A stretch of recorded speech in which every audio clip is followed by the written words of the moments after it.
Lannister stood alone in the deserted hall beneath the Red Keep, torchlight flickering off damp stone walls. He drew in a long breath, tasting the tang of dust and old iron. No one, not even the guards who patrolled the deeper levels, ventured here often. Even the rats seemed to scurry away with unusual haste, as if what lived behind these walls demanded a hallowed quiet. Jaime couldn't help but recall how he had come by the keys to this locked chamber.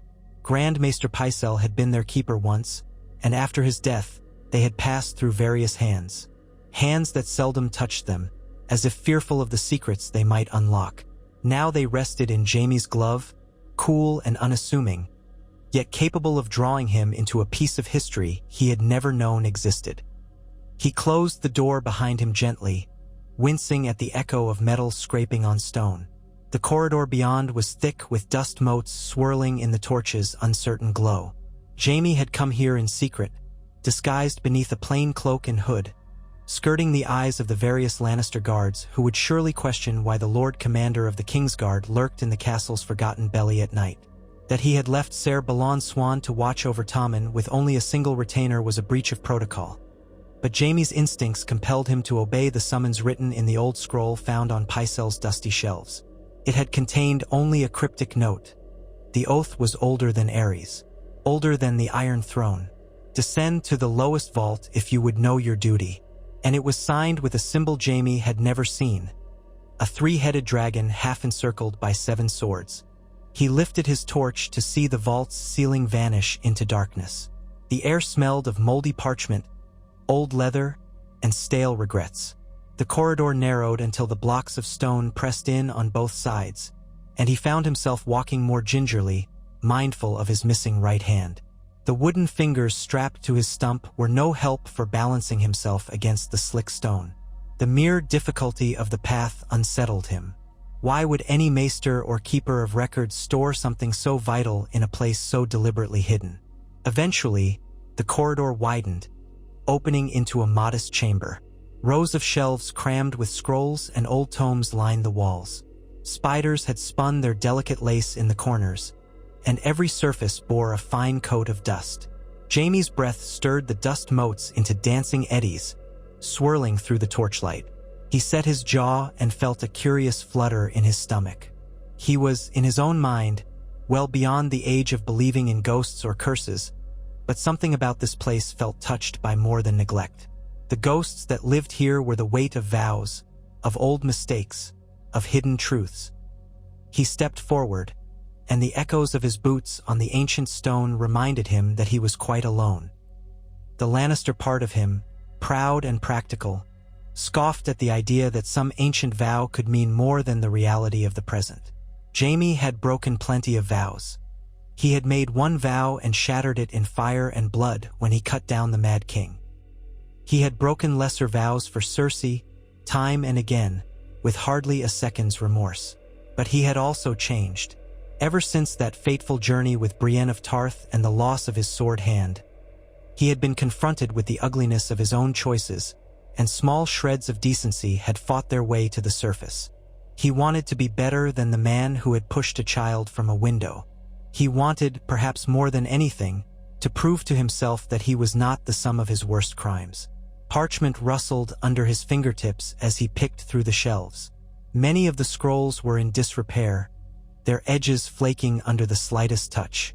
Some were older than the Targaryen conquest, written in High Valyrian or in scripts lost to living memory.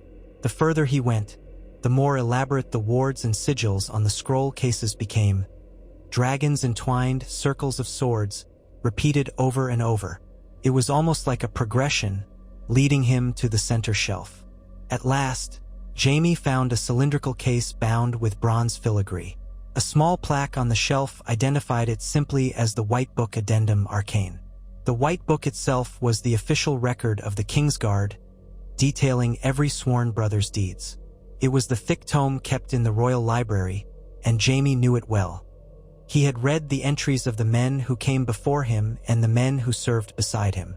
But he had never heard of an arcane addendum. Setting the torch in an iron sconce, Jaime carefully slid the scroll case from its resting place. A faint puff of dust rose. Inside, The parchment felt surprisingly heavy in his hand, preserved by the thick leather wrapping. He unfurled it and narrowed his eyes at the spidery script. The text, half in archaic common tongue and half in Valyrian, told the story of King Aegon I's earliest days of conquest. The detail was unexpected. It spoke not just of battles, but of subtle intrigues among the families that had knelt to the Targaryens, and of certain traditions carried over from old Valyria. The relevant passage caught Jaime's eye. In those days, the newly formed Kingsguard pledged not only to defend the person of the king, but to safeguard the blood of the dragon, whosoever might carry it into future generations. And so was set forth the ancient oath of the Seven Swords, pledged in secret upon the forging of the first white cloaks in the Light of the Seven. Bound in spirit and in blood, that oath was rarely spoken and soon forgotten by all but the most learned. Jaime's mouth went dry. He knew the oath that Kingsguard swore, the words often repeated at White Sword Tower ceremonies. Sworn to defend the king and his family, to keep them safe from harm or threat. But he had never heard of an older vow that extended beyond the immediate royals to something more intangible, the Targaryen line itself. The parchment continued, describing how the earliest Kingsguard, men like Ser Richard Roxton and Ser Addison Hill, performed silent rites under the guidance of the High Septon to bind their souls to the Targaryen destiny. Any who broke that vow would be cursed with a life undone and a death unhonored. A pang shot through Jaime's chest. Had he been cursed all these years, haunted by the slanderous moniker Kingslayer, because he had shed the blood of the very king he was sworn to protect? He had told himself time and again he did it to save the city, to spare the innocents from wildfire. Yet here, in this hidden parchment, was a notion that he might have unleashed darker forces upon his own name. An oath older than the Iron Throne, older even than the formal White Book, declared that every Kingsguard was sworn to defend the Targaryen line. Jaime had done the opposite in spectacular fashion, and, ironically, he had believed for so long that he was justified. He set the scroll down, swallowing at the dryness in his throat. Could it be possible that, even after Robert's rebellion, the vow still had power? The Targaryens were not completely gone. Rumors abounded that Daenerys Targaryen lived across the narrow sea, gathering armies and dragons alike. If she was indeed the last scion of House Targaryen, then according to this ancient vow, Jaime was her sworn shield. A corner of his mind flinched at the very idea. He was tied to the Lannisters, tied to King Tommen, to the Iron Throne that now rested in the hands of House Baratheon in name, though the gold of House Lannister truly called the shots. Even so, the knowledge gnawed at him. Perhaps it explained the sense of doom that had trailed him for years, the persistent feeling that every honorable path was blocked. Maybe there was a reason he could never wash away the stigma of Oathbreaker. He remained in violation of something older than any crown living in Westeros. His pulse quickened. The notion of fleeing King's Landing and sailing east was madness. Yet was it not madness to remain here, forever bound in a life that brought him neither honor nor true freedom? He had no illusions about how Cersei would react if she learned he was even contemplating the notion of supporting Daenerys Targaryen. And what of Tommen, the innocent boy king he had sworn to protect in the more conventional sense? Torn by conflicting loyalties, Jaime let his thoughts linger on the battered remains of his conscience. He remembered Brienne's stern face, how she had once accused him of lacking honor. He remembered how, in a moment of raw honesty, he had told her the story of Aerys, the wildfire, and what truly happened in the throne room. She had believed him, and in that belief, Jaime had found a flicker of redemption, a sense that perhaps he was not irredeemably damned. He wasn't even sure if redemption was what he sought anymore. Maybe he wanted absolution for crimes no one else seemed interested in forgiving. Perhaps this was the final step, fulfilling his vow as a true knight of the Kingsguard, not as the usurper's guard but as the rightful lines. The notion spilled across his mind in half-formed shapes. He had never been particularly learned, never taken too readily to intricate prophecies or ancient lore. Yet here he stood, enthralled by a piece of parchment that threatened to unravel the last decades of his life. Jaime took the scroll case and walked from the chamber, heart thudding like a war drum. He retraced his steps through the oppressive gloom. When he emerged once more into the torchlit corridor that led to the higher levels, he felt as if he had crossed a threshold in his own spirit. Perhaps he had. He resolved to keep this knowledge hidden until he decided what to do with it. But one truth seared his mind. There was more to being a Kingsguard than the immediate realm around him. He was bound, whether or not the realm believed it, to a vow centuries older than his family's ambitions. The next morning found Jaime at dawn in the courtyard of the Red Keep, observing the customary drills of the city watch. The crisp morning air carried the clatter of steel on steel, while gulls circled overhead, crying out as they searched for scraps in the waters by the quay. Jaime watched impassively, one hand resting on the pommel of his sword. A group of gold cloaks paused their thrusts and lunges to bow as he passed, but he simply nodded in return, his mind 1,000 leagues away. It was only when a voice called his name that he recalled himself. "Lord Commander," said Ser Loras Tyrell, stepping forward. "Are you unwell?" His tone was polite, but there was that old tension in his eyes that Jaime recognized, the flicker of a proud knight uncertain whether he should trust the so-called Kingslayer. Ser Loras was a fine swordsman, though overshadowed by the illusions people spun about him. Jaime liked him well enough, yet in that moment he had no patience for questions. "I'm fine, Ser Loras," Jaime said sharply. "Just lost in thought." Ser Loras looked unconvinced. "If you need assistance with any matter, I hope you know you can call on me. My loyalty is to Tommen, I know." Jaime interrupted more brusquely than he intended. "I appreciate your concern." He turned on his heel and strode away, feeling the younger knight's concerned gaze on his back. A part of Jaime wanted to confide in him, but Loras was a Tyrell, and the Tyrells were intricately tied to the current power structure. They wouldn't look favorably on any whisper of Targaryen fealty, however ancient or mystical. He made his way instead to the White Sword Tower, ascending the winding steps to the private chambers assigned to the Lord Commander of the Kingsguard. The apartment was Spartan, though more spacious than his tastes demanded. A single window overlooked the waters of Blackwater Bay, letting in the morning light. Jaime closed the door and spread the scroll from its case on the small reading table.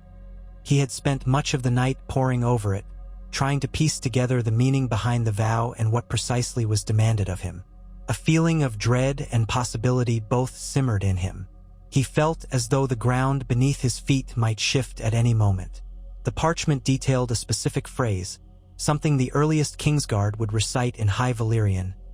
Ixio Savaries, Jevivs He Hen Tubis, Hen Prigigon, Hen Talvio. Roughly, it meant blood of the Lord of Fire.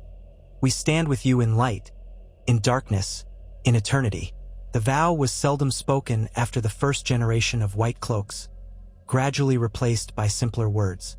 But the text insisted that the vow still carried the weight of a sacrament, so long as any Targaryen of the bloodline endured.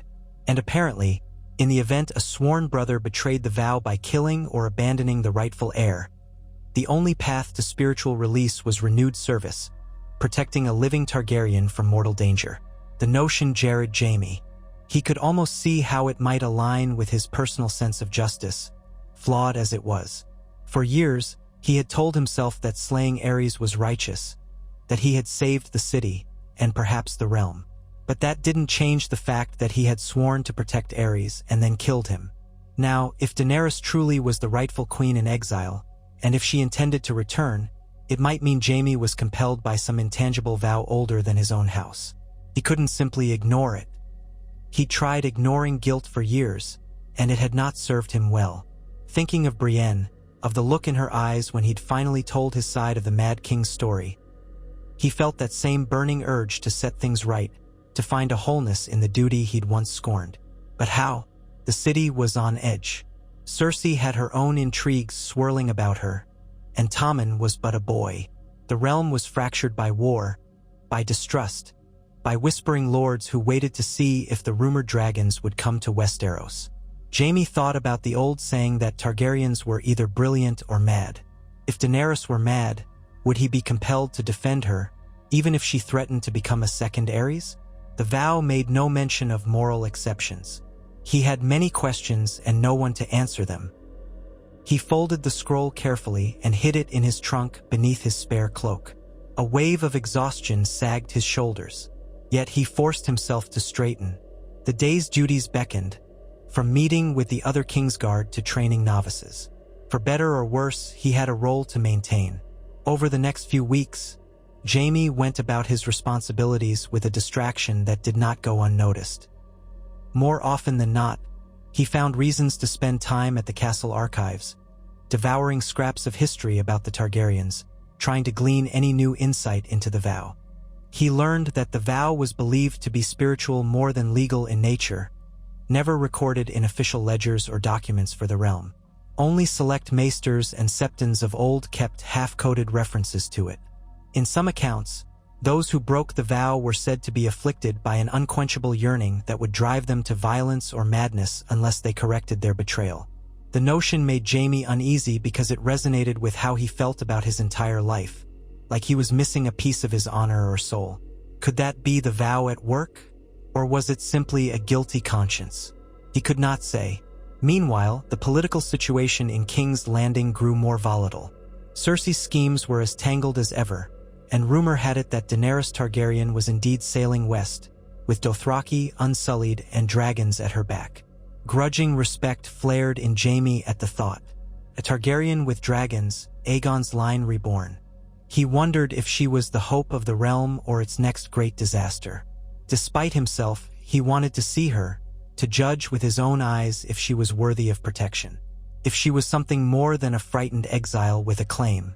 Late one evening, Jaime found himself alone in the Red Keep's Godswood. The heart tree stood silent, its carved face witnessing his turmoil with blind weirwood eyes. The moonlight coated the world in silver. Jaime knelt before the heart tree, not really sure what he was doing. Lannisters had never been overly pious, and Jaime least of all. But he needed some measure of solace. In a hush, he whispered the words he had discovered in the parchment. He spoke them in halting High Valyrian, tasting the age of them on his tongue. When he finished, a breeze stirred the leaves overhead, as if in quiet acknowledgement. A foolish fancy, he told himself, yet he felt a small measure of resolve seep into him. He rose, his left hand brushing bits of grass from his knee. He felt as though the vow was binding him tighter every day. The restless nights plagued him with half-remembered nightmares. The Mad King's final moments, the wildfire burning behind his eyes, his father's face as he rode into the throne room. But there was another dream, one where he stood beside a woman with silver-gold hair, bright as moonlight, brandishing a flaming sword in defense of a battered city. In that dream, no one called him Kingslayer. They called him something else. He could never remember the words upon waking.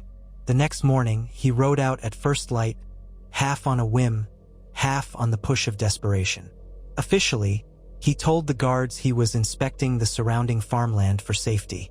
In truth, he needed distance from the Red Keep, from Cersei's eyes, from the crush of politics. He needed to think. A small retinue accompanied him, a handful of Lannister guards plus Ser Island Payne, who rode mutely along, his tongue long ago taken by the Mad King. A suitable companion, Jaime thought bitterly. He wants no conversation, and I want none either. They ventured across the rolling fields outside King's Landing, up the King's Road for a short stretch. Jaime kept a watchful gaze on the horizon. He had no illusions about the dangers of roving outlaws or broken men left from the wars. But something else prickled at his mind, that intangible sense of being drawn somewhere. At midday, they came upon an abandoned September. Once, it might have been a modest place of worship for local farmers. Now, the roof had collapsed, and ivy grew thick across the cracked walls. Something compelled Jaime to dismount and walk among the rubble. The guards held back, uncertain why the Lord Commander found interest in the decrepit site. Inside, dust motes filtered through the gaps in the collapsed roof. Broken benches lay piled in a corner. The old altar stood chipped and eroded by rain. Jaime's eyes fell on a rusted candlestick and a half-shattered statue of the warrior, the face worn smooth by time. Stepping gingerly around debris, he approached the statue and reached out, touching the stone. He didn't know what he expected. Perhaps he thought that, If there were truly gods who cared, they might send him a sign about this ancient oath that haunted him. But no thunderbolt struck, no voice echoed from the heavens, only silence, and the faint chirping of a bird nesting in the beams above. He turned to go and froze. Carved on a section of the wall, partly concealed by ivy, were the faint outlines of 7 swords encircling a dragon's head, reminiscent of the symbol on the old note that had led him to the scroll. The design was weathered, barely discernible.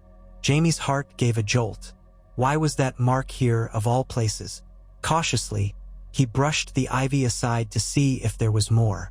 The stone was worn, but yes, there were faint letters, High Valyrian again. It read, "Here do we keep the vow, in shadow and in flame, until the blood of the dragon is safe once more." A sudden wave of apprehension washed over him.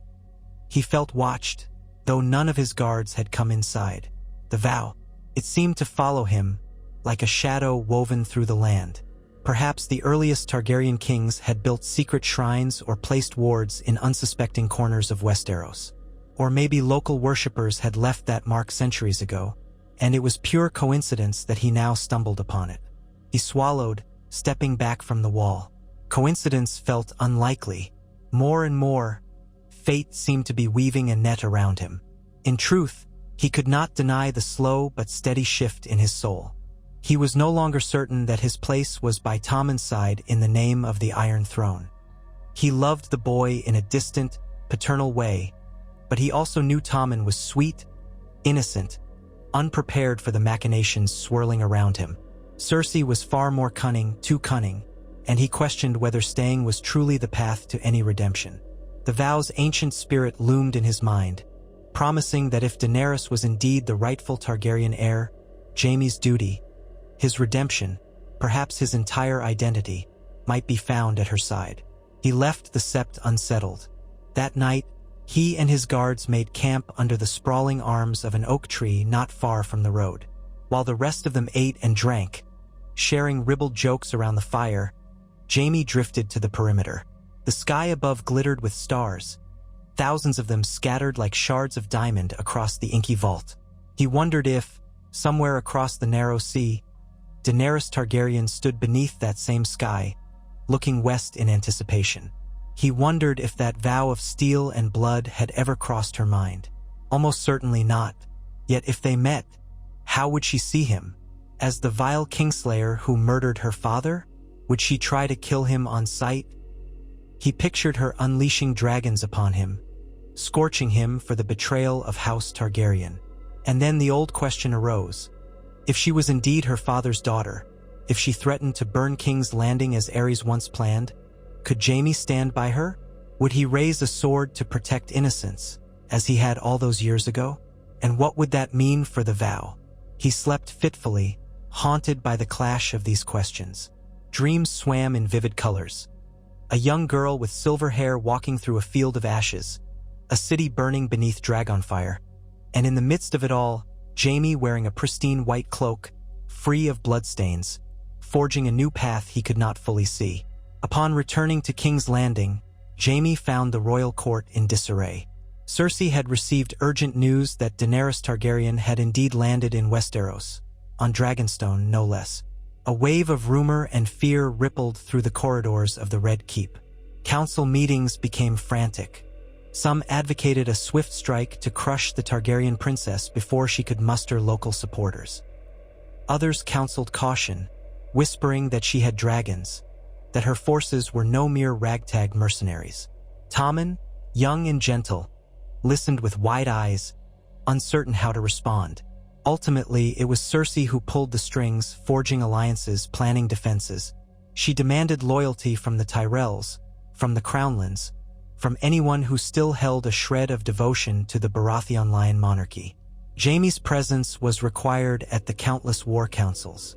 He stood behind Tommen's seat, the white cloak draped over his armor, a living symbol of the throne's authority. Inside, however, his mind was far from settled. He feigned agreement with Cersei's tactics, but each mention of Daenerys hammered at his guilt. He recalled the vow, the hidden symbols in the vault. Blood of the dragon, the vow had said. He was sworn to protect her, not make war upon her. One night, after a particularly tense meeting, Jaime confronted Cersei in her private chambers. She was at her vanity, brushing out her golden hair, the same color as his. The air smelled of scented oils and the faint tang of wine. Jaime closed the door quietly, his face grim. "It's madness to commit all our forces to an open confrontation with dragons," he said. "Surely you see that." She paused mid-brush, her green eyes narrowing in the mirror. "What I see is a threat to everything we've built," she snapped. "A Targaryen with armies and dragons is not something we can negotiate with. We must destroy her quickly, decisively, or she will destroy us." "What if she's not like her father?" Jaime asked, watching her reflection. "Reports say she freed slaves across the sea. She might not have the same madness as Ares." Cersei laughed coldly. "Don't be a fool. Blood is blood. She's the Mad King's daughter. She carries his legacy, and that legacy is one of fire and blood. If you are wise, you'll stand by your family, by me. And if I'm not wise?" Jaime dared to say, though his voice was quiet. "What if I believe she might be someone we can reason with?" Her expression curdled with suspicion. She turned to face him, the brush still gripped in her hand. "What's happened to you, Jaime?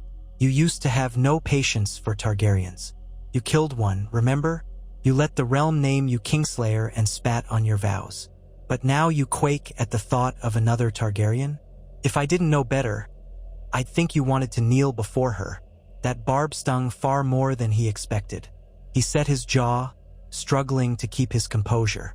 "I kneel to no one," he said, "but I'm not convinced we should treat her as an enemy we can't negotiate with. I want to avoid needless bloodshed, especially if it leads to the city's destruction again." Cersei stood and crossed the room, her movements controlled. She placed a hand on his left shoulder, the warmth of her skin almost scalding. "You're afraid," she said softly, "afraid that history will repeat itself. We've all heard the stories about Ares's wildfire obsession. You were right to do what you did, but that time is past. Our enemies multiply by the day. If we show weakness, it will be our end, Jaime, and Tommen's end. Do you want our son to be executed by Targaryen dragons? Burned alive like Harren the Black in that old story?" He shut his eyes, feeling a familiar tension coil in his gut. Guilt warred with the remnants of paternal love. Tommen was caught in the crossfire, just as thousands of innocents had been during the last war. Jaime had no illusions about Daenerys being a gentle saint. Yet every fiber of this new, uneasy conscience within him balked at the idea of murdering her outright. He stepped back, gently removing her hand from his shoulder. "I want to protect Tommen," he said. "But I won't be an assassin, and I won't slaughter her if there's another path." "You speak as though you're swayed by tales of a rightful queen," Cersei said, her voice crackling with contempt. "Remember your place, Jaime." She turned away abruptly, dismissing him. He lingered a moment, half expecting some final reproach. But none came. He left her chambers, heart heavy. A wedge had been driven between them. He felt it as surely as he felt the phantom ache of his lost hand. Word soon came that Daenerys had moved from Dragonstone to the mainland, forging alliances with certain lords in the Stormlands who had grown disenchanted with the Lannisters. The realm teetered on the brink of another full-scale war. Cersei demanded immediate mobilization. Armies marched. Jaime led a sizable force to secure the Rose Road, aiming to prevent Tyrell bannermen from joining Daenerys unimpeded. He felt as though he were straddling two worlds, the vow that tied him to the Targaryens' cause, and his duty as Lord Commander under the current crown. At night, in the flickering lamplight of his tent, he reread the old scroll. Certain lines leaped out at him, lines about curses and redemption, about the Kingsguard bearing an unbroken chain. He found himself half hoping that fate would make the decision for him. Perhaps Daenerys would prove herself so monstrous that he would have no qualms about fighting her. Or perhaps she would show a measure of grace. He feared the confrontation, yet part of him yearned for it, desperate to see if she was truly the rightful queen worth protecting. Weeks later, the day of reckoning arrived. Jaime's forces had established a defensive line near an expanse of rolling hills where farmland met the wide, dusty road leading west. The afternoon sun hung hot and heavy in the sky, turning the grass a brittle shade of yellow. Scouts came racing back with wild stories of dragons in the distance, accompanied by columns of Unsullied and Dothraki riders. The men were shaken. No one in Westeros had seen an actual dragon for generations. The very notion made them tremble. Jaime donned his armor slowly. His gold hand glinted in the sun, more ornamental than practical, but still an undeniable symbol of who he was. The Lannister banners fluttered in the breeze, and the men looked to him for leadership. He felt none of the old arrogance he once carried so easily, only a grim determination that, one way or another, this day would decide much about his destiny. Then came the thunder of hooves on the horizon, the war cries of Dothraki echoing over the plains. Jaime mounted his horse, heart pounding. He signaled for his men to form ranks, the crossbowmen to take position, the infantry to lock shields. Through the swirling dust, he glimpsed a mass of horsemen riding with an almost terrifying abandon, streaming across the land like a storm cloud. At their head flew a black and red banner with the three-headed dragon of House Targaryen. Jaime found his throat tight. A roar shattered the sky. Jaime's eyes snapped upward just in time to see a dark shape pass over the sun. A dragon, larger than anything he had imagined, its scales glinting black and bronze in the daylight. Astride it, a figure with flowing silver-gold hair. Daenerys Targaryen herself, the so-called Mother of Dragons, the Breaker of Chains.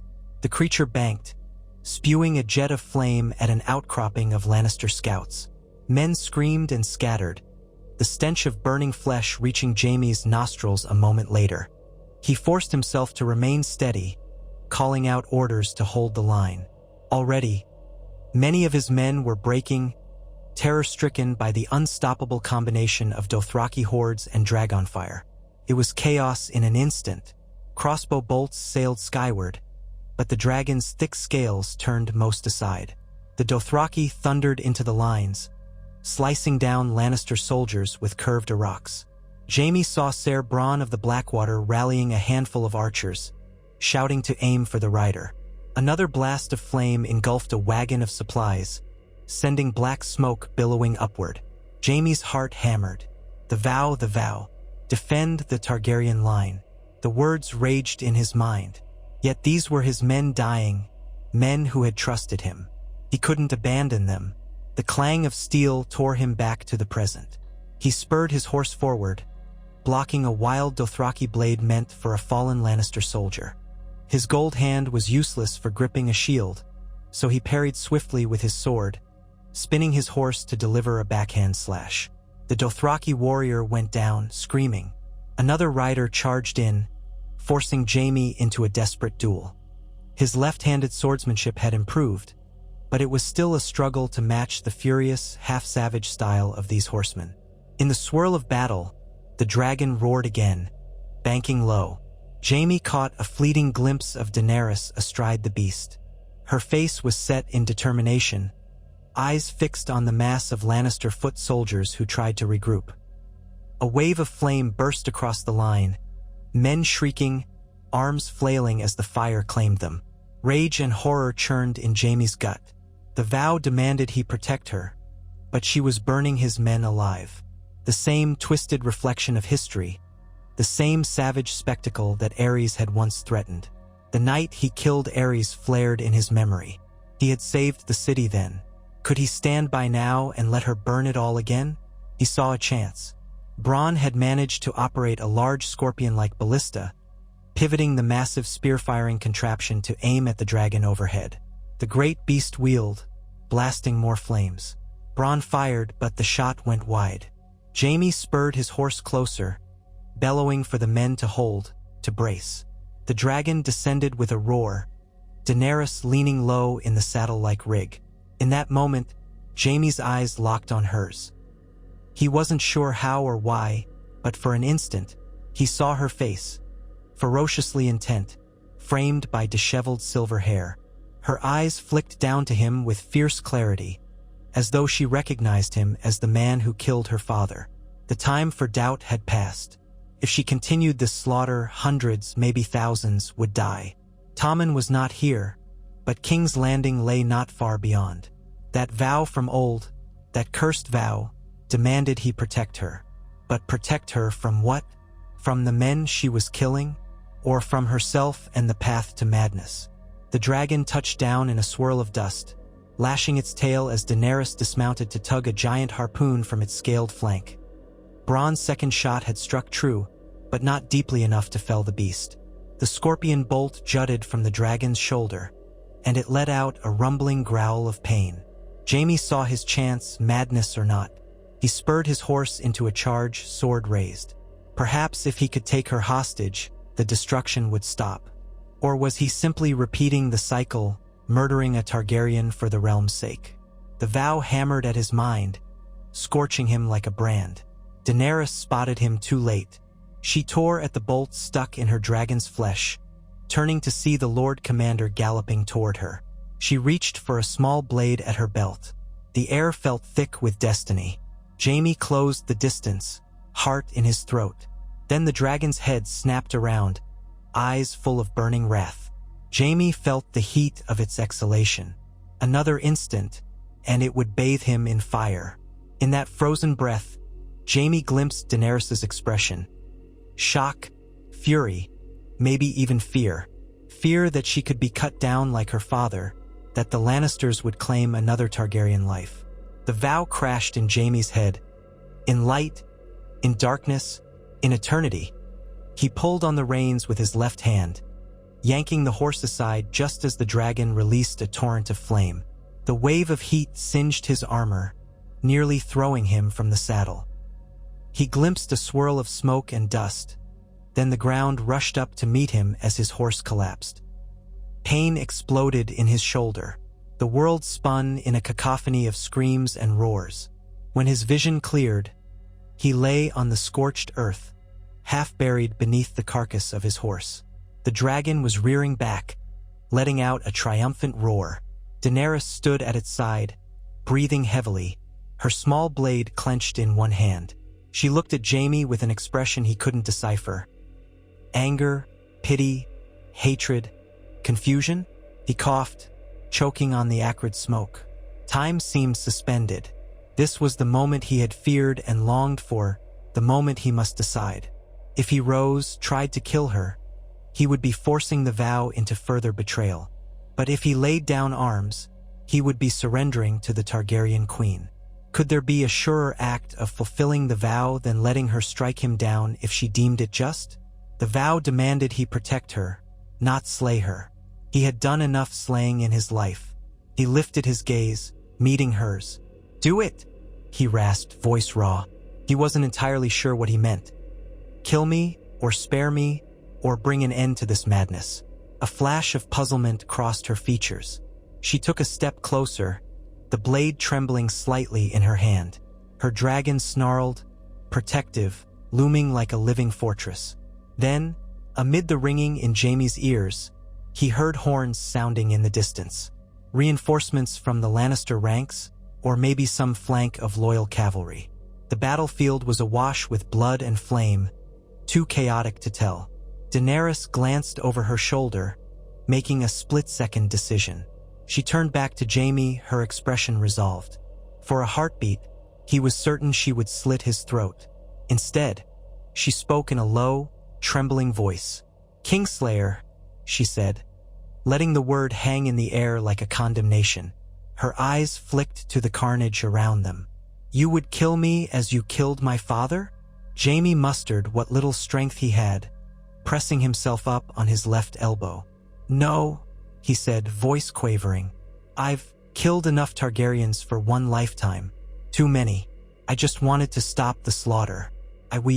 Words failed him. She studied him, gaze flicking to his missing hand, to the battered white cloak pinned to his shoulder. "You're the Lord Commander," she murmured, as if realizing the significance. The vow? Did she know the vow? Or had it been lost to her family's exiled lore? He had no chance to ask. She spun, hearing another wave of horns. The ground quaked as more riders joined the fray. The heat of the day, thick with smoke, made everything waver. Daenerys pressed her lips into a grim line, then swiftly turned away, calling to her dragon. She climbed into the saddle with fluid agility, ignoring the blood seeping from the creature's wound. Jaime saw her silhouette etched against the sky as she soared upward, the beast's wings stirring dust and ash in a colossal gust. In moments, she was gone, her Dothraki on the ground rallying to follow, leaving behind a field of dead and dying. It was not a victory for either side, merely a brutal taste of what war with dragons meant. Stunned, Jaime lay back against the scorched earth. The vow still reverberated in him. He was alive. Daenerys had spared him, or at least neglected to kill him in her haste. Why? He'd never know for sure.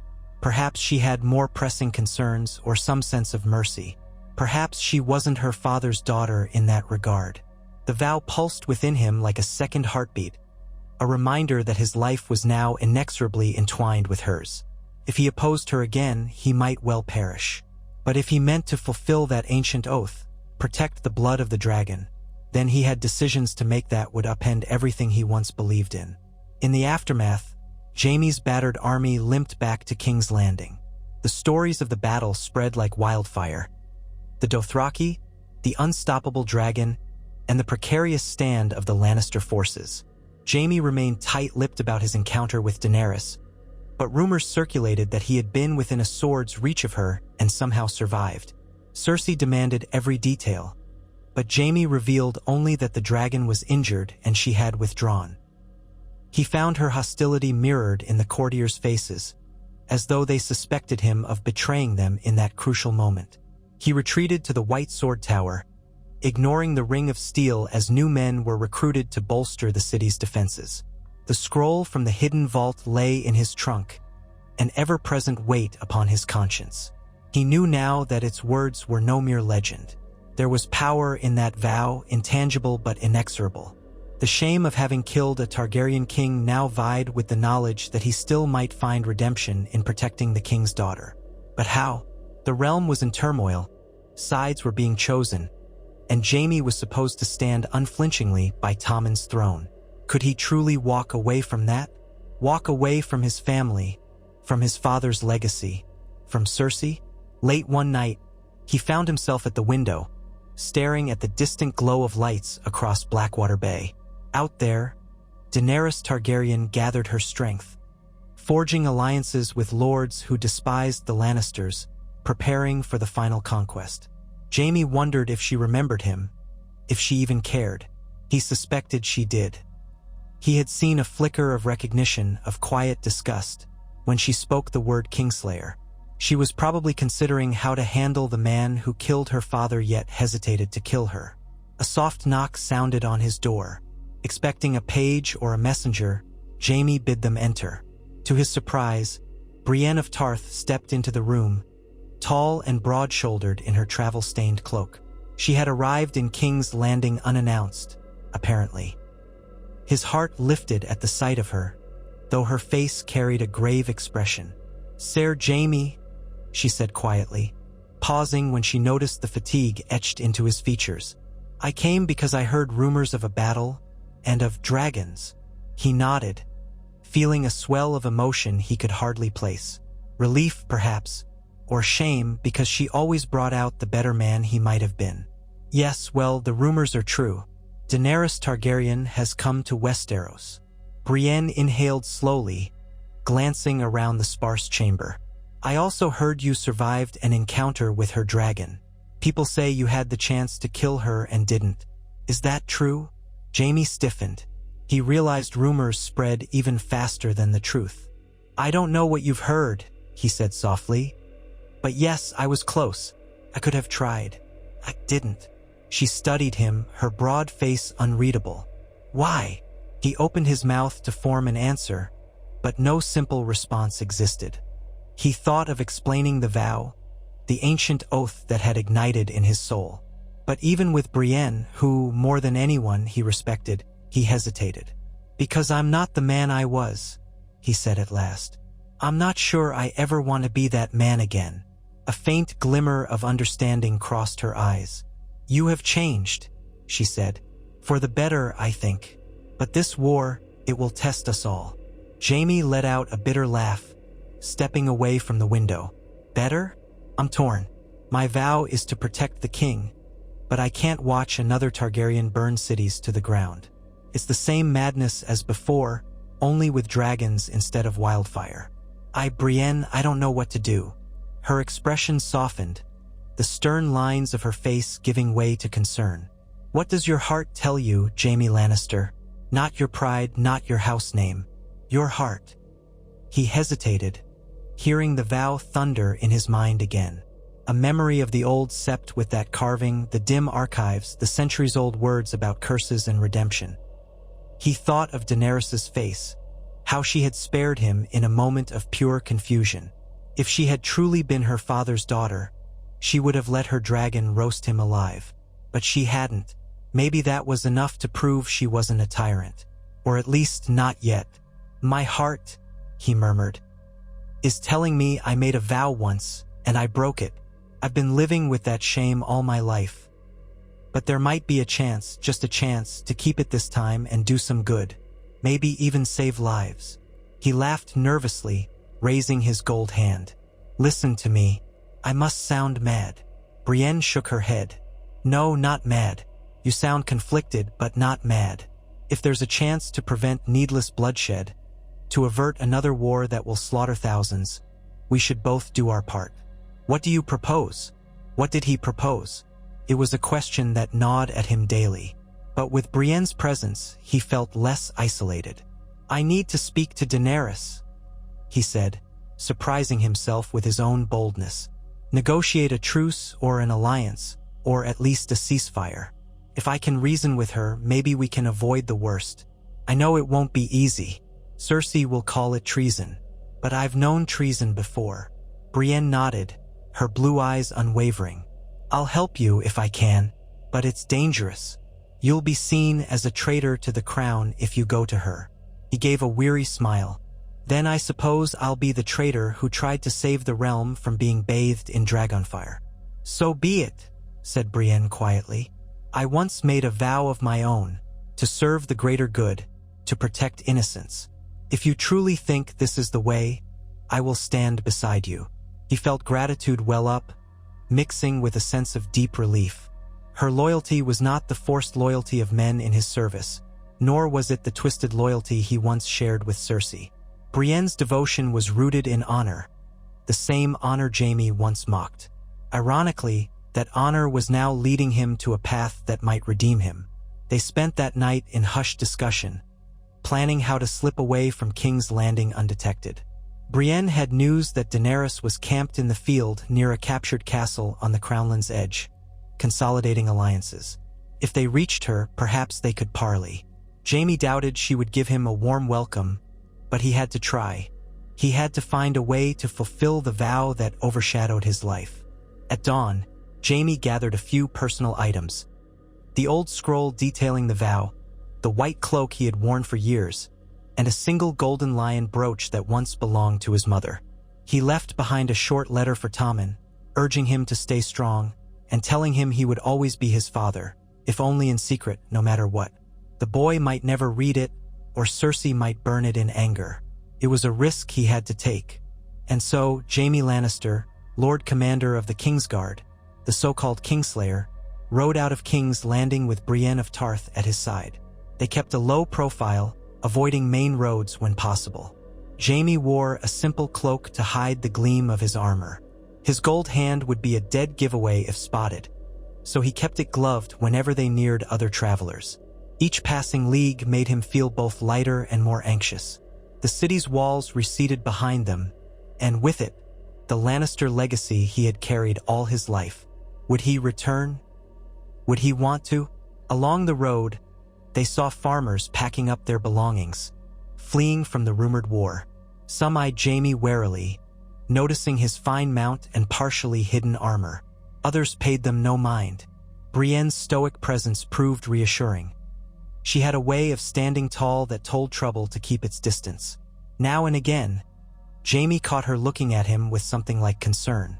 He offered a brief smile each time, grateful for her silent reassurance. He recalled the vow's words about binding a night spirit until the line was safe. He realized, perhaps, the vow was not purely about defending a single Targaryen from physical harm. It was about ensuring the realm was guided by the rightful blood, protected from tyranny or a usurper's cruelty. That was the essence of what he had attempted with Aerys, ironically. If Aerys had unleashed wildfire, tens of thousands would have died. Jaime had chosen to kill the king to save the realm. That, too, might have been part of fulfilling the vow, even if no one else saw it that way. But with Daenerys, he sensed a chance for a different ending. If she truly championed the downtrodden, if she truly believed in something beyond vengeance, then perhaps Jaime could stand by her side, a Kingsguard once more, not as a glorified murderer but as a knight who protected life. It was a dream, perhaps a foolish one. But for the first time in years, Jaime felt something akin to hope. When they finally neared Daenerys' encampment, dusk was settling over the land. Patrols of Unsullied stood at attention around a perimeter of pikes, their discipline uncanny. At the sight of them, Jaime's heart pounded. These were the Targaryen Queen's soldiers, famed for their unwavering loyalty and lethal skill. If they recognized him, they might cut him down on the spot. Brienne urged her horse forward, carefully raising her hands to show she meant no harm. Jaime followed suit, removing his sword belt and letting it hang from the saddle as a gesture of peace. The Unsullied captain eyed them impassively. He spoke in a curt, accented common tongue, demanding they state their names and purpose. Brienne answered, voice clear, "We come to speak with the Queen. We request a parley, under a flag of truce." The soldier's gaze flicked to Jaime, noticing the gold hand. Jaime steeled himself, expecting an outcry. But the man said nothing, merely gestured for them to dismount. They complied. Under guard, they were led through rows of tents and braziers flickering in the growing darkness. Everywhere, there were signs of a foreign army. The scale armor, the short spears, the leather harnesses. Yet here and there, Jaime saw Westerosi banners fluttering alongside the Targaryen sigil. Some local lords had already bent the knee, apparently. He recognized the sigil of House Valerion, House Celtigar. Others he did not know. At last, they reached a large pavilion where torchlight glowed. 2 Dothraki stood guard, eyeing Jaime and Brienne with thinly veiled amusement, as if considering how swiftly they could kill these interlopers. They parted, allowing entry. Brienne and Jaime stepped inside, hearts in their throats. Daenerys Targaryen stood at a map-laden table, dressed not in regal finery but in practical attire of leather and cloth. A thick cloak of silver-edged black draped her shoulders, reminiscent of Targaryen colors. At her right stood Tyrion Lannister, of all people, Jaime's brother, once condemned and exiled. He wore a pin marking him as the Hand of the Queen. Jaime nearly stopped breathing at the sight of Tyrion there, alive and well, apparently Daenerys' trusted advisor. Grey Worm and Missandei flanked Daenerys on the other side, their expressions grim. A few other figures hovered in the background, advisors possibly. Daenerys lifted her gaze from the map and fixed Jaime with a piercing look. Her face held no warmth, only the hardened resolve of a leader at war. "So," she said, voice quiet yet commanding, "the Kingslayer returns. You come bearing your brother, no less." She gestured to Tyrion, who inclined his head, though he too looked tense, uncertain how this would unfold. "Why should I not order your execution for the murder of my father, or for the men you've killed in my path?" Jaime swallowed hard, conscious of a hush in the pavilion. He stepped forward slowly, ensuring his posture was non-threatening. "Because it won't stop the war," he said, voice more steady than he felt. "Because I can offer you something better than another body for the pyres. I can offer you my sword in service of the realm and in service of House Targaryen." A ripple of astonishment passed through the onlookers. Tyrion's eyes widened in near disbelief, flicking back and forth between Jaime and Daenerys. Daenerys' lips parted in surprise, but she concealed it quickly, her regal composure returning. "Why would you do that?" she asked warily. "You're sworn to the Lannister cause. You command the Kingsguard for Tommen Baratheon." Jaime inclined his head, I was sworn to the king, your father, before that. Some vows are not so easily escaped, especially those older than the realm realizes. He dared a quick glance at Brienne, who nodded subtly, encouraging him to continue. Jaime turned his gaze back to Daenerys. I broke faith once when I killed the Mad King. I believed it was the right thing to do then, and I still do. He would have burned King's Landing. I may have saved 500,000 lives, but I also earned the name Kingslayer and the realm's hatred. If you are not your father's daughter, if you truly want to break the wheel rather than break the city, I'll stand with you and uphold the vow I once took, to protect the Targaryen line. Silence. Only the crackle of torches and the distant murmur of the encampment broke the stillness. Tyrion was the first to speak, in a soft but urgent tone. Your Grace, my brother. Jaime does not make such offers lightly. I trust his word. Daenerys' stare flicked from Jaime to Tyrion, and back again. An internal struggle played out in her eyes. She was young but not naive. She had been betrayed before, lost much. Now the son of the man who sacked her ancestral home stood before her, offering loyalty. Jaime couldn't imagine it was an easy decision for her. At last, Daenerys spoke, every syllable weighted with caution. If you break your oath to me, Jaime Lannister, I will burn you alive. I will let my dragon devour your bones. Do you understand? Jaime met her gaze. I do. She paused, assessing him one final time. Then kneel. A hush fell. Brienne glanced at him, eyes urging him on. Tyrion watched warily. Grey Worm and Missandei stood stone still. Jaime inhaled, then slowly sank to one knee, his left hand over his heart, his gold hand gleaming in the torchlight. He bowed his head, a swirl of conflicting emotions in his chest. Once he knelt to Aerys. That ended in blood and ruin. Now he knelt to Aerys' daughter. Would this be redemption or another tragedy? Daenerys spoke solemnly. Rise, Ser Jaime, and swear your fealty. He stood, heart hammering.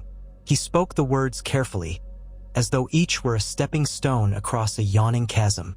I, Jaime of House Lannister, do hereby swear fealty to Daenerys of House Targaryen, rightful queen of the Undulls and the First Men, protector of the realm. I pledge my sword and my life to defend her from all enemies, and I vow to uphold the safety and peace of the realm, so far as I am able, by the old and new gods alike. Another beat of silence.